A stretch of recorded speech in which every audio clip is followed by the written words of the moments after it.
রক্তে আগুন লেগেছে, নারায়ে তাকবীর, ইসলামের দিকে এখনই সময় হয়েছে। মুসলমান আর বিক্ষিপ্ত থাকার সুযোগ নেই। আজকে মুসলমানের রক্তে রঞ্জিত হয়, খোদার ছবির রক্তে রঞ্জিত হয়, কিন্তু পৃথিবীর মানুষ তাকে দেখে এটা বড় আফসোসের ব্যাপার।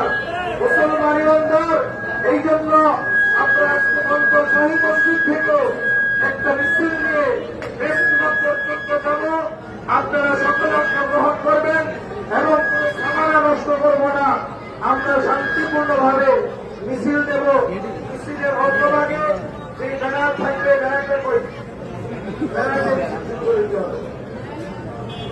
আচ্ছা সামনে কিছু থাকেন এবং মিছিলের মাধ্যমে আমরা প্রতিবাদ করবো ইনশাআল্লাহ।